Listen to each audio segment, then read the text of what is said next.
When the storm rolled in, I figured it was just another bad weather day. Branches falling, power flickering, the usual. But when my house went dark, and only my house, I knew something was off. I stepped outside into the pouring rain, and what do I see? A laminated notice zip-tied to my meter. Service disconnected by HOA. Power usage violation. Reconnection prohibited until $2,500 fine is paid. At the bottom, authorized by HOA President Karen. Yes, that Karen.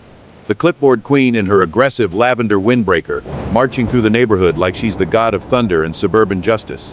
I called her immediately. Did you seriously cut my power? Excess usage during a storm warning. In the interest of community safety. With no hearing, no notice? An email was sent yesterday at 11:47 p.m.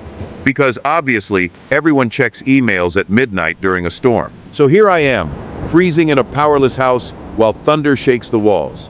And Karen? She's home with her candles and smug smile. But she made one small mistake. She didn't know who she cut power to. Let's rewind.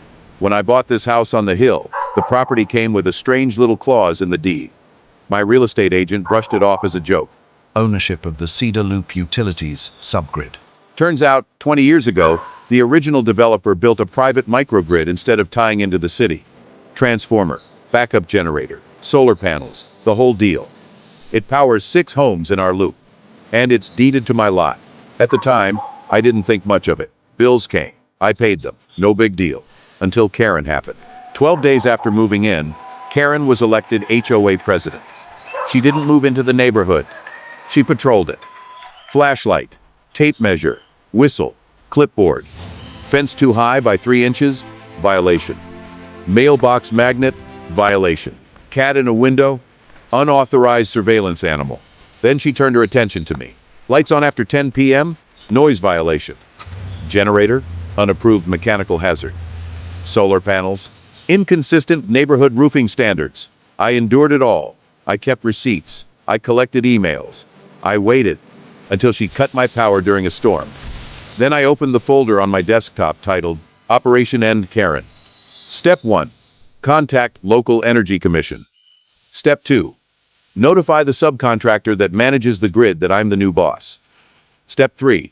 Order a sign online that reads, Private utility. Questions? Contact the owner. Spoiler, it's not Karen. And finally, the best part? I shut off the grid for everyone else. Next morning, Karen stormed out in her bathrobe, holding a coffee maker in one hand and her phone in the other, yelling, Why don't I have power? I stepped onto my porch with a fresh cup of coffee and handed her the paperwork. Because this is a private grid, and you shut me down, so I returned the favor. She screamed and called the police. Same officer who came last time when she complained about excessive laughing on my porch. He cut power to the neighborhood. It's terrorism. I handed him the documents. He skimmed them, looked up and said, Ma'am, he owns the grid. You interfered with private infrastructure. That's actually a crime. Karen's mouth opened, then refused to close. Next day, I offered free reconnection to all my neighbors, except Karen. Karen? She got a new sign on the substation. No entry, especially of wearing lavender. She filed a formal complaint with the city. At the hearing, I brought videos. Her yelling at a teenager for using an extension cord. Her trying to duct tape someone else's solar panels.